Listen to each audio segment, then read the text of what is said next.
नमस्कार साथियों, मैं कुणाल आप सभी का संस्कृति पीसीएस यूट्यूब चैनल पे स्वागत करता हूं। अभी तक हम लोग 2023 पीसीएस प्री परीक्षा में पूछे गए इतिहास तथा कला और संस्कृति के कुछ प्रश्नों पर चर्चा कर चुके हैं। हालांकि आज की वीडियो यह 2023 प्रश्न पत्र से संबंधित अंतिम वीडियो है, क्योंकि अब कुछ ही प्रश्न रह गए हैं तो उन पर आज हम चर्चा करते हैं। इसके बाद हम लोग बढ़ेंगे वर्ष 2022 में पूछे गए प्रश्नों पर। हालांकि आज के प्रश्न किस प्रकार हैं, चलिए इनको देख लेते हैं। चलिए, आप सभी के सामने जो पहला प्रश्न है वह है कैप्टन हॉकिंस से संबंधित। यदि आप किसी भी किताब से पढ़े तो कैप्टन हॉकिंस का नाम आपको देखने में जरूर आएगा। और हमेशा सबको पता है इतनी बात कि कैप्टन हॉकिंस जहांगीर के दरबार में आया था और इजाजत मांगने आया था कि हम अपनी एक फैक्ट्री स्थापित करना चाहते हैं आपके देश में, कृपया हमें इजाजत दे दीजिए जिल्लेलाही। तो ऐसी स्थिति में इसको अनुमति वगैरह सब कुछ मिल गई थी। उनको पता था कि क्या क्या बातें करनी है, कैसे कैसे करनी है। ठीक है, तो उसी के आधार पर सारा संवाद हुआ। तो उसी से संबंधित है दो स्टेटमेंट। पहला है कि वह 1611 में जेम्स प्रथम के दूत के रूप में भारत आया, और दूसरे में कह रहे हैं कि वह तुर्की भाषा का बहुत अच्छा ज्ञाता था। ठीक है, तो दो चीजें हम लोग के सामने हैं। तो देखिए, पहला स्टेटमेंट तो पूरी तरह से गलत ही है। यह सब लोग को देख के पता चल रहा होगा, क्योंकि हमें हमेशा यह पता लगता है कि यह 1608 में भारत आया था। ठीक है, उसके बाद जब ये भारत आया तो फिर धीरे धीरे आगे बढ़ा, इसको पता लगा कहाँ बैठते हैं जहां पना, तब ये उसके बाद मिलने गया। तो 1611 बहुत ही अलग हो गई है डेट। हालांकि वर्षों के हिसाब से देखें तो नजदीक है। तो पहला स्टेटमेंट गलत है, और अधिकांश जगह पर यह उल्लेख है कि 1609 में यह जहांगीर के दरबार में पहुंचा था, 2 वर्ष तक रहा, उसके बाद फिर यह वहां से निकल गया। ठीक है, हालांकि दूसरे स्टेटमेंट को लेकर के लोग थोड़ा कंफ्यूज रहे कि तुर्की भाषा का वह जानकार था या नहीं था। ठीक है, तो देखिए, इसके लिए आप सभी को मैं बता देना चाहता हूं कि जिस समय कैप्टन हॉकिंस और जहांगीर के बीच में जो बातचीत हुई थी, इनके जो बोर्ड बैठा था, जो टीम लेके ये लोग बैठे थे, उसमें मुख्य रूप से इन्होंने तुर्की भाषा का ही प्रयोग किया था, जो कॉमन थी दोनों के बीच में खासतौर पे उस समय। तो दूसरा स्टेटमेंट इसके अंदर सही है और पहला स्टेटमेंट गलत है। ठीक है, तो स्टेटमेंट हम लोग आपस में रिलेट कर सकते हैं। थोड़ा समय लग रहा है या सोचना चाहते हैं तो सोच सकते हैं कि किस भाषा में संवाद किया होगा इन्होंने। ठीक है, तो उसके आधार पर आप लोग चीजों को हैंडल कर सकते हैं। तो सही आंसर हम लोग का क्या है? बी, केवल 2। पहला स्टेटमेंट हम लोग का गलत है। ठीक है, तो उसी के अकॉर्डिंग हम लोग ने पूरा का पूरा आप लोग के लिए एक्सप्लेनेशन दिया हुआ है। तो ये एक्सप्लेनेशन आप लोग उसको अच्छे से पढ़ सकते हैं। काफी महत्वपूर्ण बातें यहाँ पर भी लिखी हुई हैं। जिस जहाज से ये भारत आया था उसका नाम हेक्टर था। ठीक है, और उससे जुड़ी हुई कुछ अन्य बातें। हालांकि जो विलियम हॉकिंस था कई अन्य भाषाओं का जानकार था, हिब्रू, इतालवी, डच और फ्रेंच भाषाएं थी, और तुर्की का भी यह एक जानकार रहा था। और दोनों ही जगह पर जहांगीर के दरबार के भी कुछ लोग और हॉकिंस के साथ आए कुछ लोग, दोनों ही तुर्की भाषा के जानकार थे। ठीक है, दूसरा प्रश्न देखते हैं हमारा क्या कह रहा है। एक सरल सा प्रश्न है हड़प्पा संस्कृति के बारे में। ठीक है, हड़प्पा संस्कृति मुझे लगता है कि जितनी बार आप लोगों ने इतिहास में पढ़ी होगी ना, इससे ज्यादा कुछ और पढ़ा भी नहीं हुआ, क्योंकि जब जब इतिहास शुरू करते हो तब तब शुरुआत में हड़प्पा संस्कृति ही आती है ना। और प्रश्न भी बहुत अधिक कठिन नहीं है, बहुत इजीली आप सभी इसको जान समझ सकते हैं। जैसे कि आपसे कह रहा है कि पूर्वी सीमांत का निर्धारण कौन करता है, सिर्फ इतना बताना। तो जब हम लोग पढ़ते हैं तो हमें क्या पता लगता है कि इसकी जो उत्तरी सीमा है यह कहाँ है? जम्मू कश्मीर के अंदर है। ठीक है, स्थान का नाम अगर हम बात करें तो मांडा, तो यह हो गया जम्मू और कश्मीर का क्षेत्र। ठीक है, आलमगीरपुर की अगर हम बात करें तो कहाँ का क्षेत्र है? यह मेरठ का। ठीक है, उत्तर प्रदेश में आ रहा है। इसके अलावा हमारे पास में राखीगढ़ी और हड़प्पा है। ठीक है, अब ऐसी स्थिति में हमें पता लग रहा है कि आप उत्तर में जा रहे हैं, और इनका पता लग रहा है कि जो आलमगीरपुर है यह पूर्वी क्षेत्र में जा रहा है। और भारत के अंदर जब हम सभ्यताओं को पढ़ते हैं तो हमें पता लगता है कि सभ्यता कोई भी हो, मुख्य रूप से आप आते थे पश्चिम वाले क्षेत्र से ही एंट्री की है आपने। पश्चिम वाले क्षेत्र से धीरे धीरे विस्तार होता है भारत में हड़प्पा संस्कृति का। तो जो पूर्वी सीमा बनाने वाला क्षेत्र है वह आलमगीरपुर है। ठीक, इसके अलावा अगर हम पश्चिमी सीमा की बात करते हैं तो पश्चिमी सीमा चली जाती है पाकिस्तान तक, और दक्षिणी सीमा हम लोग मानते हैं कि लगभग महाराष्ट्र तक जाती ही थी उस समय। ठीक है, तो इस प्रकार हम लोग सीमाओं का निर्धारण करते हैं। हालांकि कुल क्षेत्रफल की हम लोग बात करें तो यह पूरी सभ्यता भारत में 13 लाख वर्ग किलोमीटर के क्षेत्र में फैली हुई थी। ठीक है, तो इस प्रकार इसका विस्तार हम लोग जनरली पढ़ते हैं, और कहीं भी कैसे भी पढ़ोगे आपको विस्तार समझने जानने को मिलेगा ही मिलेगा। ठीक है, तो बेहद ही सरल सा प्रश्न था यह, इसमें कोई समस्या वाली बात थी ही नहीं आप लोग के लिए। ठीक है, तीसरा प्रश्न देखते हैं। यह संबंधित है ईवी रामास्वामी नायकर साहब से। इनसे संबंधित दो बातें यहाँ पर कही गई हैं। पहली कह रहे हैं कि यह असहयोग आंदोलन का हिस्सा थे। दूसरा कह रहे हैं कि 1925 में इन्होंने कांग्रेस छोड़ दी। असहयोग आंदोलन किस समय की बात है? 1920 की बात हम लोग कर रहे हैं यहाँ पे। 25 में कांग्रेस छोड़ने की बात भी कर रहे हैं। अब आप ये सभी बातें तब बता सकते हैं जब आपने इनको पढ़ा हो। जिन लोगों ने नहीं पढ़ा वह क्या ही जाने, उनको पता भी नहीं होगा कि ईवी रामस्वामी नायकर कौन है। जिन्होंने पढ़ा होगा तो उनको यह चीजें मिली होंगी कि इनकी भूमिका कहाँ कहाँ थी। जैसे कि हमारे कोई भी स्वतंत्रता सेनानी हो, हम जरूर पढ़ते हैं उनके प्रमुख आंदोलनों को, उनकी भूमिका को, और उन्होंने भारतीय जन सामान्य के लिए क्या क्या किया, कैसे कैसे उन्होंने भारतीय लोगों को प्रभावित किया। हर एक चीज हम लोग पढ़ते हैं। तो यदि पढ़ा होगा तो ठीक, यदि नहीं पढ़ा तो आप बच के निकल सकते हैं, क्योंकि नेगेटिव मार्किंग होगी, बेवजह क्यों फंसना है ना। नेगेटिव मार्किंग करा लेंगे, आप खुद ही परेशान होंगे। तो इस स्थिति में आपको यहाँ पर यह जान लेना है कि असहयोग आंदोलन में इनकी भूमिका थी। तो पहला स्टेटमेंट सही होगा। दूसरी यह है कि इन्होंने 1925 में कांग्रेस भी छोड़ दी थी, क्योंकि इनको लग रहा था कि जो कांग्रेस है मुख्य रूप से ब्राह्मणवादी है और ब्राह्मण लोगों के लिए ही सोचती है, और जो गैर ब्राह्मण हमारा समाज है उस समाज की तरफ यह ध्यान नहीं देती। पर जरूरी है कि आप सबके साथ चलें, सबके विकास की सोचें, और समाज के अगर आप अंतिम वर्ग का कल्याण नहीं कर सकते, उसके लिए नहीं सोच सकते, तो ऐसी पार्टी, ऐसा समूह बिल्कुल बेकार है। पर हमारा आंसर यहाँ क्या हो जाता है, सी हो जाता है। हालांकि बाद में फिर इन्होंने अपनी राजनीतिक गतिविधियों को और अधिक तेज किया।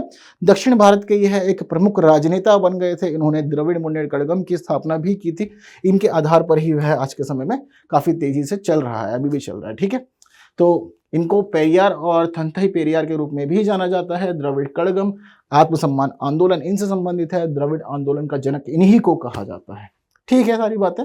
तो कुछ और रिलेटेड पॉइंट्स हैं, यह सब भी आप लोग को याद रखने हैं, क्योंकि कई बार हम देखते हैं कि जो पीसीएस एग्जाम होता है ना, वह कुछ क्वेश्चन के इर्द गिर्द ही घूमता है ना। कभी आपसे पूछेगा कि किसके द्वारा आंदोलन शुरू किया गया था, कभी पूछेगा कि इनके द्वारा जो आंदोलन शुरू किए गए थे कौन से हैं या कौन सा एक नहीं है।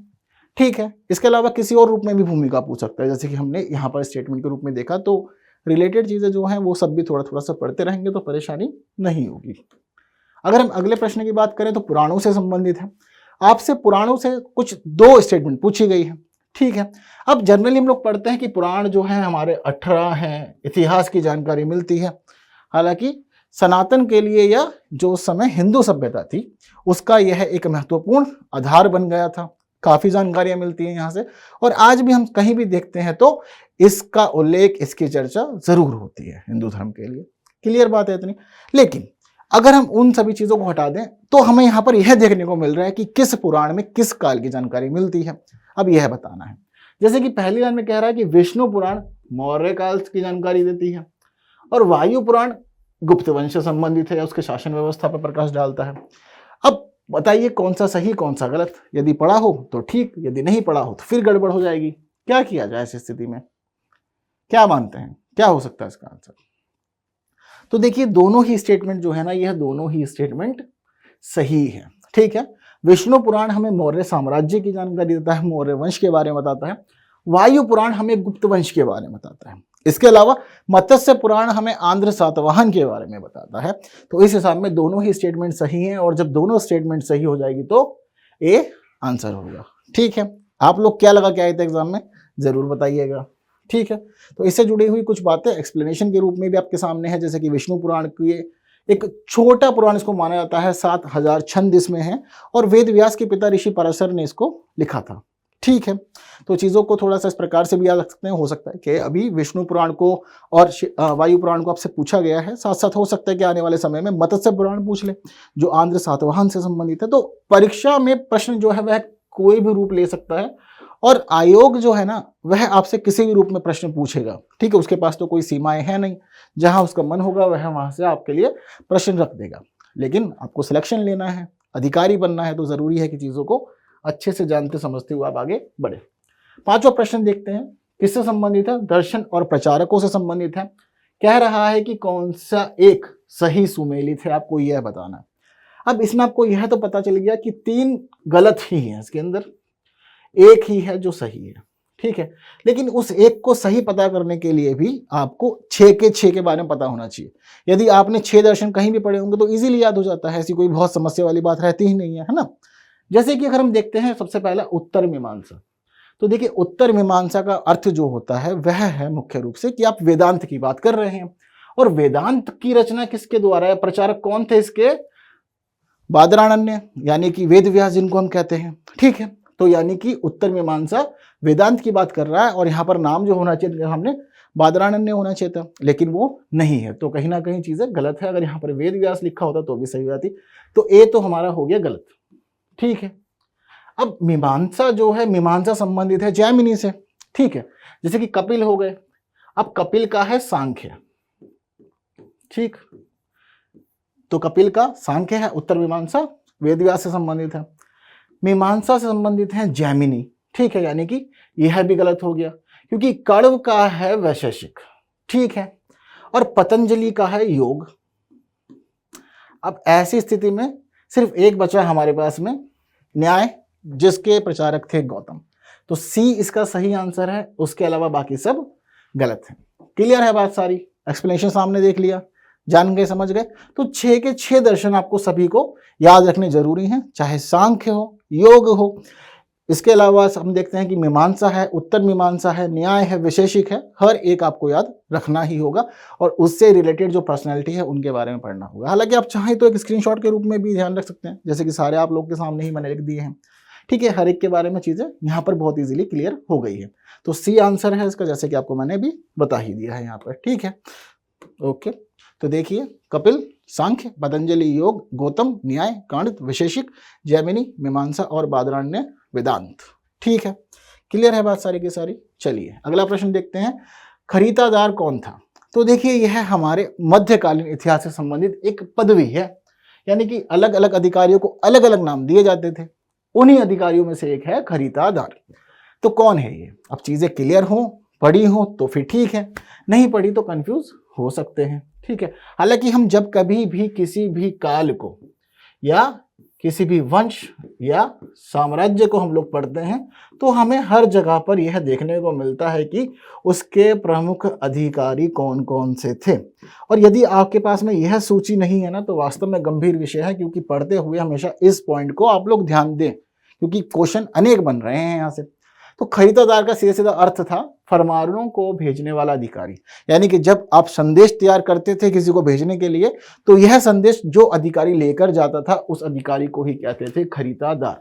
इस हिसाब से बी आंसर सही है। क्लियर है बात सारी? चलिए अगला प्रश्न देखते हैं, इससे रिलेटेड कुछ एग्जाम्पल आप लोग के सामने ही है। जो हमारा आज का ये लास्ट प्रश्न है, यह है स्थल और वर्तमान स्थान से, यानी कि पुरातात्विक स्थल कौन कौन से हैं और आज के समय में वह कहाँ पर है, यह बात पूछी जा रही है। ठीक है, तो देखिए सबसे पहला है नेवासा। अगर हम नेवासा पुरातात्विक स्थल की बात करें तो जनरली आपको हर जगह देखने को यह नहीं मिलेगा, तो अगर जानकारी नहीं है तो छोड़ना बेहतर है। हालांकि इससे रिलेटेड एक्सप्लेनेशन जो है आपको मैं क्लियर अभी यहीं पे कर देता हूँ, और आप जरूर बताइएगा कि अगर आपने क्वेश्चन अटेम्प्ट किया था तो क्या आंसर लगाया था। ठीक है, जैसे कि नेवासा जो है यह स्थान आज के महाराष्ट्र में है। ठीक है, एक खास मंदिर है यहाँ पर जिसके लिए यह बहुत अधिक प्रसिद्ध स्थल है। अगर ईसमपुर की बात करें तो यह कर्नाटक का एक स्थल है। डिडवाना की अगर हम बात करते हैं तो देखिए यह राजस्थान का स्थल है, और गुडियाम गुफा जो है यह तमिलनाडु के अंदर है। अब इस स्थिति में हम लोग का जो आंसर बनता है वह बन रहा है 3 4 1 2। ठीक है, अगर जहां पर हमें यह देखने को मिल रहा है उसके हिसाब से हमें पता लग रहा है कि सी आंसर है। अब सी आंसर में हम एक खास चीज और देखने को मिल रही है, जैसे कि नेवासा के बारे में आयोग को भी लग रहा था कि अधिक लोग जानते होंगे कि 3 ही इसका सही है। इसी वजह से उसने क्या किया कि 3 जगह पर 3 दे दिया है। ठीक है, ये कहीं ना आपको थोड़ा सा ट्रिक पकड़नी पड़ेगी। जिस जगह पर जिस ऑप्शन का उपयोग ज्यादा होता है तो कहीं ना कहीं संभावना बढ़ जाती है कि यह सही है। यह अमूमन देखने को मिलता है हम लोग को इस प्रकार से पेपर के अंदर। ठीक है, वहीं यहां पर चीजें अगर आप क्लियर कर जाते हैं, इससे अगर आप एक स्टेप और आगे बढ़ जाते हैं तो चीजें आप लोग के लिए थोड़ी सी इजी हो जाती है।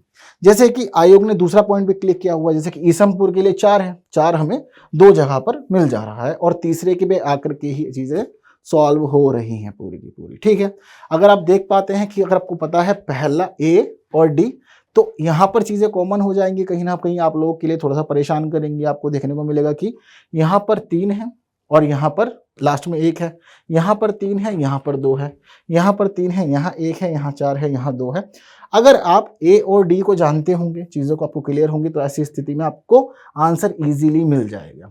ठीक है, अदरवाइज डी के बारे में ही आपको पता है तो आप यहां कंफ्यूज हो सकते थे।